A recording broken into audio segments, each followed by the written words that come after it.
बहुत बड़ा विषय चल रहा है बोधगया का, और विगत कई महीनों से चल रहा है। लेकिन आज तक भी कोई ज़्यादातर ये बोलने को तैयार नहीं है कि हाँ ये आंदोलन पहले हुआ है।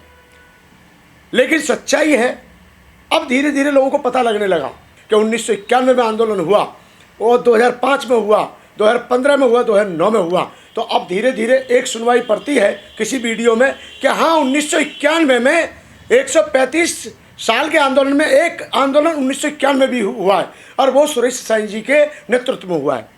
ऐसा कह करके लोग पीछा छुड़ा लेते हैं, जबकि मैं बार बार ये कहता हूँ कि अकेले सुरेश साईं जी का वो आंदोलन नहीं था, उसमें उत्तरी भारत के बौद्ध भिक्षु भी प्रवेश कर चुके थे। उसमें भदंतानंद महाथेरो जी, ज्ञानेश्वर जी, भदंतानंद देव, भदंतानंद महाथेरो, भदंत प्रज्ञाशील और भदंत करुणाकर और भदंत सत्यानंद बुद्धगया, भदंत सत्यानंद अमरावती और भी महाराष्ट्र, गुजरात, पंजाब, हरियाणा, छत्तीसगढ़, जहाँ के भी बौद्ध भिक्षु वरिष्ठ भिक्षु थे, उन सभी ने कंधे से कंधा मिलाकर साथ दिया था। वो जब जाकर के आंदोलन सफल और सक्सेस हुआ था। और उस पहले आंदोलन की देन थी कि हमारी 1996 में पहली बार अम्बेडकर क्राइट बौद्ध भिक्षुओं की committee Bodhgaya management temple committee में बनी और जिसमें 4 मेंबर बने। लोग ये कह करके छुड़ा लेना कि पहले आंदोलन ने क्या दिया है, तो पहले आंदोलन के बदौलत 1996 से 2002 तक पहली कमेटी रही। और पहली कमेटी में जब 4 मेंबर कौन कौन थे उनसे पूछ लिया जाए तो शायद उनको नाम भी याद नहीं होगा। वो इसी वीडियो के माध्यम से जान पाएंगे कि पहली बार 4 मेंबर कौन बने थे। मैं बताना चाहता हूँ, 4 मेंबर पहली बार बने थे भदंत आर्य नागा अर्जुन सुरेश साईं जी, दूसरे मेंबर थे भदंत आनंद महाथेरो जी, तीसरे मेंबर थे भदंत ज्ञानेश्वर महाथेरो जी, चौथे मेंबर थे भदंत प्रज्ञाशील महाथेरो जी, जो आज वर्तमान में आकाश लामा जी के साथ आंदोलन में कार्यरत हैं, व्यस्त हैं, कार्य देख रहे हैं। बहुत बार कहते हैं लोग कि आंदोलन पहला फेल हो गया, पहला आंदोलन बिक गया। ऐसा नहीं है, आखिर हमारी जीत तो होनी थी। हमने आंदोलन किया था, हमारा भिक्षु महासंघ ने आंदोलन किया था। पहली बार भिक्षु महासंघ जब 1991 में बना, तो आप सबकी जानकारी के लिए मैं बता देना चाहता हूं कि उसी आंदोलन, उसी भिक्षु महासंघ के तत्वाधान में एक कमेटी का निर्माण किया गया, जिस कमेटी का नाम रखा गया था अखिल भारतीय महाबोधि महाविहार मुक्ति आंदोलन समिति, जो आज तक चली आ रही है। और ये ताज्जुब की बात देखिए, 1991 की वो संगठन, 1991 की वो बड़ी समिति, आज तक उसमें दूसरा कोई फाट नहीं पड़ा। आज तक 2025 चल रहा है, 2025 तक भी अखिल भारतीय महाबोधि महाविहार बुद्धगया मुक्ति आंदोलन समिति उसका नाम है। लेकिन आज जो आंदोलन चला 12 मई से, जो 12 फरवरी से जो शुरू हुआ, उसमें आपने ये देखा कि अभी तो ज़्यादा दिन भी नहीं हुए, अभी तो सफलता भी नहीं मिली, अभी से उसमें 3 से 4 और 4 से 5 और 5 से 6 टुकड़े हो गए। आखिर क्या आंदोलन ईमानदारी पर चलता है, आंदोलन जनमत को साथ लेके चलता है, आंदोलन सबकी भावनाओं का सम्मान करके ही चलता है। लेकिन ये सिद्ध करना 135 साल पुराना जो आंदोलन था वो कभी आंदोलन हुआ ही नहीं, सिवाय अनागारी धम्मपाल जी के बाद हुआ है, तो थोड़ा बहुत 91 में हुआ है। तो मैं आपकी जानकारी के लिए बता दूं, हमने अपना आंदोलन नहीं तोड़ा था, हमने अपना आंदोलन नहीं बेचा था। हमारा आंदोलन संगठन में रह के भी और कमेटी में रहने के बावजूद भी आंदोलन चलता रहा। और उस आंदोलन को लेकर के हम समय समय पर देश के तत्कालीन प्रधानमंत्री गणों से मुलाकात करते रहे। 2009 में तो मेरी मुलाकात हुई थी, और जैसा कि मैं बार बार कह चुका हूं कि 2005 में एक भव्य आंदोलन किया गया। 25 फरवरी 2005 को, 25 फरवरी 2005 में जो आंदोलन था उसका दृश्य देखने लायक था। उसमें जो आज वर्तमान के मुख्य न्यायाधीश जी हैं, माननीय भूषण गवई जी, इनके पूज्य पिताजी RS गवई साहब उस समय राज्यसभा के मेंबर थे, वो उस कार्यक्रम में मौजूद थे। और हमारे पूर्व सांसद लोकसभा जोगिंदर कवाड़े जी, वो उस कार्यक्रम में मौजूद थे। दिल्ली के गणमान्य लोग, भारतीय बौद्ध महासभा, समता सैनिक दल, दिल्ली के अन्य संगठनों ने उसमें बढ़ चढ़ करके हिस्सा लिया था और सभी ने भागीदारी निभाई थी और सभी ने अपने स्तर पर व्यवस्था करने में अपना सहयोग किया था। हम कैसे भूल जाएं समता सैनिक के लोगों को, हम कैसे भूल जाएं भारतीय बौद्ध महासभा के लोगों को, हम कैसे भूल जाएं उन नेताओं को जिन्होंने हमारी आवाज़ को समय समय पर पार्लियामेंट में उठाया। एक आवाज़ थोड़ा ही थी, गांधी आज़ाद जी ने आवाज़ उठाई, ईशम सिंह जी ने आवाज़ उठाई, प्रमोद कुरिल जी ने आवाज़ उठाई, अमृत राजन जी ने आवाज़ उठाई, वीर सिंह सांसद जी ने आवाज़ उठाई। ये किस बात को लेकर उठाई थी आवाज़? जो 1949 का काला कानून है, 1949 का जो काला कानून है उसमें संशोधन की मांग नहीं, संशोधन को रद्द, उसको रद्द होना चाहिए उस कानून को। क्योंकि वो जो कानून है 1949 का, देश आज़ाद होने के बाद का और संविधान लागू होने से पहले का है। उस काले कानून का रद्द होना ही जरूरी था, यही बौद्धों के हित में था। और आज की बहुत से लोग कहते हैं कि अब धीरो ज्योति को आंदोलन याद आ गया, अब बनते आनंद को आंदोलन याद आ गया, अब दूसरे लोगों को आंदोलन याद आ गया। तो मैं आपको एक बात बता दूं, हम कभी झूठ नहीं बोलते और नेट तो बिल्कुल ही झूठ नहीं बोलता, गूगल तो बिल्कुल ही झूठ नहीं बोलता। 2005 को सर्च करके देख लीजिए, बोधगया मुक्ति आंदोलन आ जाएगा। 2009 का देख लीजिए, 2015 का देख लीजिए, उस पर सब क्लियर आएगा। और इसके साथ ही साथ हमारी जब 2015 का मैं एक सीन आपको बताना चाहता हूँ। ये 2015 का आंदोलन था साहब, 2015 का आंदोलन था। ये भीड़ थी, 1 इंच जमीन नहीं थी जहाँ व्यक्ति खड़ा हो सके ठीक से, यानी बहुत बुरा हाल था पब्लिक को लेकर के। और 3-3.5 किलोमीटर रैली थी लगभग। और उस आंदोलन के बदौलत क्या हुआ जानते हैं आप? उस आंदोलन के बदौलत ये हुआ कि जो कंडीशन थी कि जो डीएम अगर एससी हुआ या बुद्धिस्ट हुआ तो उसको नहीं बनाया जाएगा। हमने कहा ये डीएम पद का अपमान है। तो डीएम पद का अपमान है, इस बात को रद्द किया गया और अब ये संशोधन कर दिया गया है कि अब डीएम कोई भी हो वो चेयरमैन होगा। पहले कंडीशन थी हिंदू सेक्रेटरी होगा। हमारे आंदोलनों के बदौलत ये क्लियर किया गया कि अब सेक्रेटरी बुद्धिस्ट होगा। और 2003 से लेकर के विगत यानी 96 से लेकर विगत अब तक सेक्रेटरी बुद्धिस्ट है, सेक्रेटरी बुद्धिस्ट है। ये हमारे आंदोलनों की देन है। हमने जैसा कहा, पूर्व प्रधानमंत्री जी देश के सम्मानित डॉक्टर मनमोहन सिंह जी से हमारी भेंट हुई और बहुत बड़े अच्छे से मुलाकात हुई। उसमें भदंत प्रज्ञाशील जी, प्रवीण राष्ट्रपाल पूर्व सांसद जी, जयगोविंद जाटव जी और भदंत प्रज्ञाशील महाथेरो जी, ये रामदास आठवले जी के द्वारा वहाँ मुलाकात की गई थी और उन्होंने हमारी बात को सुना था और उसमें भी कहीं ना कहीं हमें सफलता मिली थी।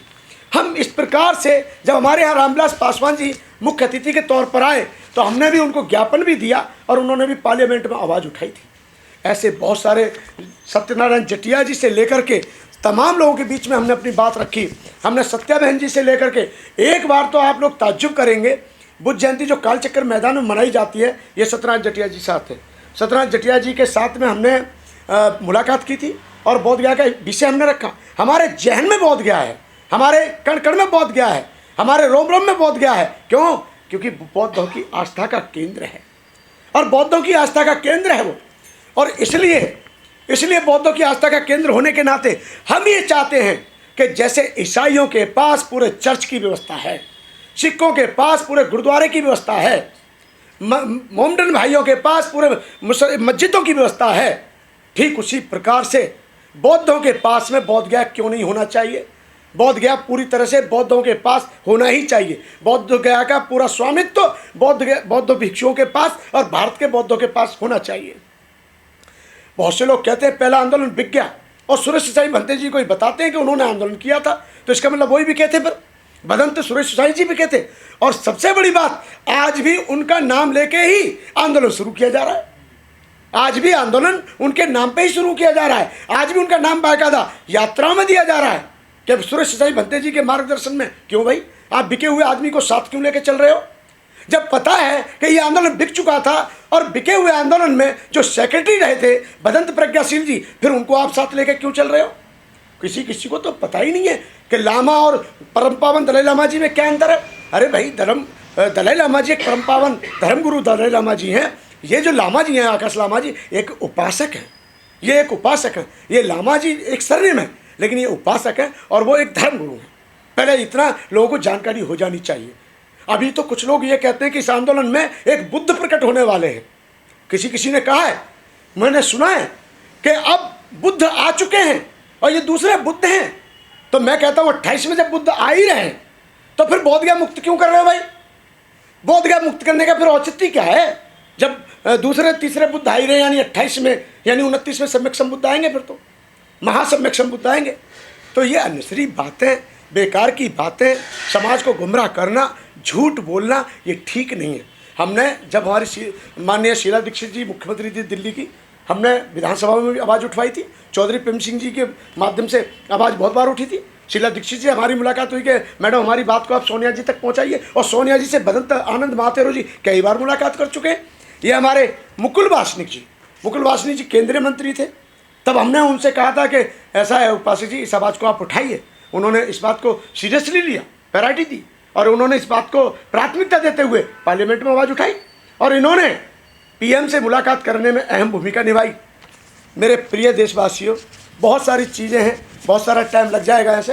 ये कैच मुनियप्पा साहब, ये भी केंद्रीय राज्य मंत्री थे भारत सरकार में, इनसे भी ऐसे बहुत हमने समय समय पर सांसदों को, समय समय पर विधायकों को चेताते रहे और चेताया। हमने ये कहा कि भाई बोध गया का एक ऐसा इशू है कि अंतर्राष्ट्रीय स्तर से जुड़ा हुआ है और बोध गया एक ऐसा धार्मिक स्थान है बौद्धों का कि हिंदुओं के पास एक क्षेत्रफल हो सकता है, ईसाइयों के पास पूरे वर्ल्ड में है, तो ठीक उसी प्रकार से बौद्धों के मानने वाले यानी बुद्ध के मानने वाले बौद्ध अनुयायी पूरे जगत में फैले हुए हैं। तो एक आस्था का केंद्र बोध गया, वो क्यों नहीं मुक्त होना चाहिए। हम कहते हैं कि हमारी लड़ाई ब्राह्मण से नहीं है, हमारी लड़ाई किसी जाति से नहीं है, हमारी लड़ाई उस एक्ट से है, हमारी लड़ाई सरकार से है। हम ये कहते हैं कि ना हमारी दुश्मनी हिंदुओं से, ना बौद्ध, सिख, ईसाई किसी से नहीं है। हम सिर्फ ये कहना चाहते हैं जैसे सब अपने अपने धार्मिक स्थानों का पूरी तरह से स्वामित्व संभाल रहे हैं, उसका रखरखाव करते हैं, उसकी कमेटी में पूरी तरह से भागीदारी निभा रहे हैं, ठीक उसी प्रकार से बौद्धों के पास बोध गया पूरी तरह से होना चाहिए। 2005 का आंदोलन सक्सेस हुआ, 2007 में हमने यात्रा निकाली मऊ छावनी से लेकर दिल्ली तक और कॉन्स्टिट्यूशन क्लब में उसका समापन किया गया। इसके साथ ही 2009 में कार्यक्रम हुआ। आपकी जानकारी के लिए बता दूं, 2009 वाला कार्यक्रम जो था हमारा ज़्यादा सक्सेस नहीं हो पाया था। उस कार्यक्रम में सत्या बहन जो पूर्व सांसद और पूर्व सदस्य अनुसूचित जाति आयोग भारत सरकार और महेंद्र बौद्ध पूर्व गृह मंत्री मध्य प्रदेश और member national commission for schedule caste, ये बहुत सारे लोग थे। छेरिंग नामग्याल सानू, छेरिंग संपेल, इस्पालजस एंगमो, लामा लोंगजांग, लामा छोसपेल जोतपा। ये लड़ाई एक की नहीं है, ये लड़ाई सबकी है। ये लड़ाई हर उस भारत के बौद्ध की है जो बुद्ध ने आस्था रखता है। ये लड़ाई हर एक उस बौद्ध अनुयायी की है जो बोध गया से प्रेम करता है। तो ऐसे आंदोलन के लिए हमें सबको जोड़ना है। अब लोग कहते हैं ब्राह्मण, एक तरफ हम कहते हैं जाति तोड़ो समाज जोड़ो। बुद्ध ने जातिवाद खत्म किया, दासी प्रथा जाति प्रथा खत्म की और समतामूलक समाज की स्थापना की। अब बहुत से लोगों ने मुझसे कहा, फ़ोन करके कहा, कई ब्राह्मण मित्रों ने मुझसे फ़ोन करके कहा कि अगर आप ये कहते हो कि बोध गया में ब्राह्मण है, हम ये कहते हैं बोध गया में ब्राह्मण आए, पूजा करे, पाठ करे, वंदना करे, बुद्ध को नमन करे, चला जाए, लेकिन वहाँ की कमेटी पूरी तरह से बौद्धों के पास हो। अगर अब बात आती है ब्राह्मणों की, तो मैं एक बात पूछना चाहता हूँ। मोगलायन ब्राह्मण थे, शारीपुत्र ब्राह्मण थे और ये धम्म के, ये बौद्ध धम्म के सेनापति कहलाए जाते हैं। गया काश्यप, उर्वेल काश्यप, नदी काश्यप, महाकाश्यप, ये जितने भी थे, ये 500 शिष्यों के साथ, 500 शिष्यों के साथ अपनी उस व्यवस्था को छोड़कर, जिस व्यवस्था में वो घृणा महसूस कर रहे थे, गिलानी महसूस कर रहे थे, उस अंधविश्वास, पाखंडवाद, कर्मकांड को लात मार करके, ठुकरा करके वो बुद्ध की शरण में आए, वो बुद्ध की शरण में आए। तो मेरा कहने का अभिप्राय यह है कि देखिए, हम ये नहीं कहते कि ब्राह्मण बुरा है, व्यक्ति बुरा हो सकता है। मैं सभी को, पूरे देशवासियों को से मैं यही कहूँगा, आज जो आंदोलन चल रहा है, जैसा चल रहा है, आप सबके सामने है। हमारे पहले आंदोलन ने, देखिए सबसे बड़ी बात, 1991 से आंदोलन चला, 2015 में हमारा दूसरा आंदोलन, मतलब बड़ा आंदोलन था, वो सफल हुआ। उसके बाद हम कार्यक्रम नहीं कर पाए। अब आप लोगों का यहाँ से आगे का अगला कदम क्या है? देखिए, हमारा ये कदम है कि जो बोध गया की लड़ाई है उसको विधिवत रूप से लड़ा जाए और हम सबके साथ हैं और उनको भी हमारा साथ आना चाहिए। हम ये कहना चाहते हैं, ये लड़ाई एक की नहीं है, सबकी है और पूरे देश के बौद्ध मिल करके इसको लड़ें और एक प्लेटफॉर्म के नीचे लड़ाई जाए, एक बैनर तले।